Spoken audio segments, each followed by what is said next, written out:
Hey everyone, and welcome back to the channel. Let me ask you a question.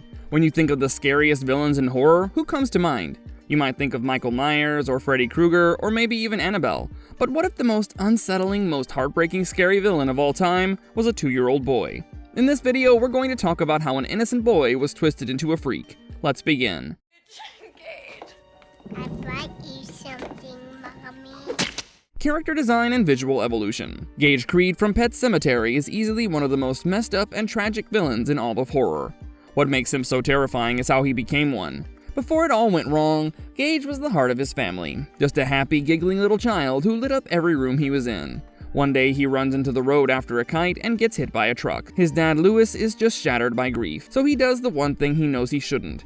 He buries Gage in an old cursed burial ground that's rumored to bring things back. But what comes back isn't his son. It's just Gage's body being used like a puppet by an evil spirit that feeds on pain. This new Gage is a mockery of the person he was, with pale skin and unnatural stiffness, and his eyes that were once full of life were now just cold and full of hate.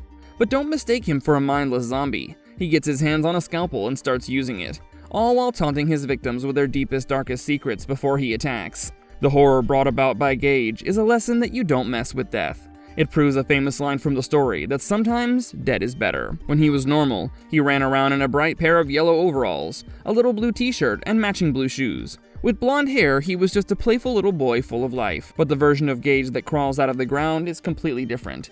The first thing you'll notice is that he has somehow gotten a hold of his dad's scalpel. He's wearing a dark, formal-looking outfit that's soiled and muddy, almost like something out of a goth kid's closet. And his black shoes are caked in dirt, leaving awful muddy tracks all over the kitchen floor. Even his features have changed. His blonde hair looks darker, and his face, which used to be so sweet, now carries an aggressive smile. And if you look closely, you can see a faint crack running down his forehead. If you've seen the 1989 movie, you know what I mean. The 2019 remake pretty much kept the same vibe, just with a modern touch. In both versions, and especially in Stephen King's book, he's just pure childhood joy. Gage in the original novel, 1983. In the novel, Gage started out fine, but on Thanksgiving, he runs out into the road and gets hit by a speeding truck. After the funeral, Louis is just a wreck. He's consumed by sadness and makes a terrible decision by going to the cemetery, digging up his son's coffin, and carrying Gage's body to the ground to bury him again. And sure enough, Gage comes back, but it's not really Gage. He might look the same, but his body is now being controlled by a nasty spirit called the Wendigo, which haunts that burial ground. This new Gage is full of pure hate and cruelty. The first thing he does is sneak into his dad's room while he's sleeping and steal a scalpel. Then, with Church the cat at his side, he walks over to their neighbor Judd's house. Judd tries to defend himself with a knife, but Church jumps on him, making him drop it. That's when Gage lunges forward and kills him with the scalpel. A little later, Gage's mom Rachel arrives home. She promised she'd check on Judd, so she headed over to his house. Church and Gage trick her into going upstairs, hiding Judd's body from her. When Rachel sees her son alive, her first reaction is just pure joy and relief. She rushes over and hugs him. Gage just laughs and says he brought her a present, then he attacks her. Meanwhile, Louis wakes up and immediately realizes the horrifying mistake he's made. He grabs some syringes filled with a lethal dose of morphine and runs over to Judd's house. First, he has to deal with the cat, luring Church in with a piece of steak and injecting him, finally putting him down for good. Louis then goes inside and finds the bodies of his wife and his friend. He hears Gage giggling somewhere in the house, like a game of hide and seek. Gage attacks him with the scalpel, but he's still in a toddler's body, and he's clumsy. Louis manages to overpower him and pin him down. He has to inject his own son twice to end it. Gage tries to get up one last time, but the drugs kick in, and he falls down, finally dead. In the end, Louis soaks the entire house in kerosene, lights a match, and leaves the bodies of Gage, Judd, and Church to burn, carrying only Rachel's body out with him. Then Mommy came and I played with Mommy.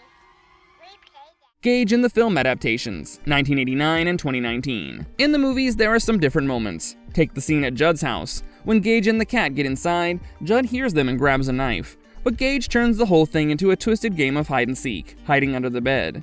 After Church distracts Judd, Gage darts out and slices the back of his ankle to bring him down. Then he slashes Judd's mouth and finally just goes for the throat. It's brutal. And after he's killed both Judd and his own mom, the movie adds this incredibly chilling detail. Gage calls his dad on the phone. He taunts Louis by saying he wants to play, just like he did with the others. So, Louis, completely terrified, rushes over to Judd's place and finds it totally destroyed. When he goes upstairs, we get that all-time classic jump scare. Rachel's dead body suddenly falls from the attic, hanging there by the neck. And who's standing in the opening right above her? Gage. He leaps down onto Lewis and actually bites him, tearing a chunk out of his shoulder. When Lewis finally manages to inject him, Gage stops fighting. He just backs away slowly, looks up at his dad with this almost pouty, hurt expression and says, "No fair." It's like for a split second the evil is gone and he's just a child again, right before the drugs kick in and he collapses, dead for good. When you buried Church. When you buried me! 2019 film. Now in the 2019 remake, they completely flipped the script on who the main villain is. Gage's role starts out the same. He wanders toward the dangerous road, but in this version, his dad, Lewis, is actually fast enough to grab him and pull him out of the way just in time.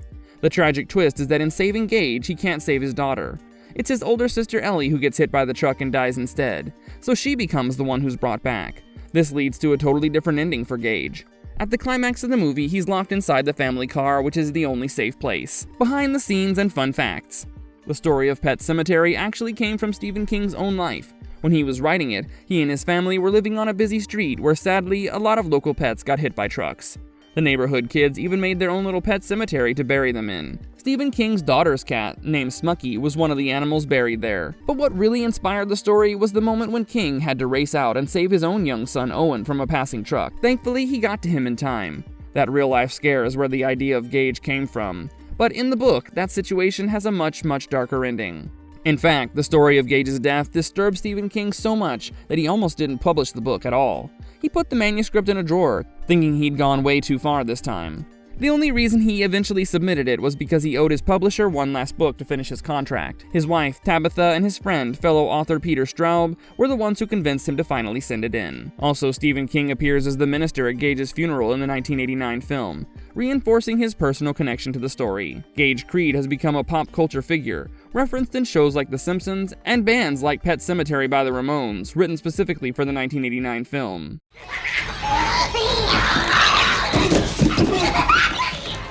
Marvelous verdict. Gage Creed is one of the few villains in horror that you can't help but feel a little bit sorry for, even while he's terrifying. But I want to know what you guys think. What is it about Gage that gets under your skin the most? Is it the scalpel? The way he taunts his family? Let me know about your thoughts in the comments down below. And if you enjoyed this video, do me a favor and hit that like button. It really helps out the channel.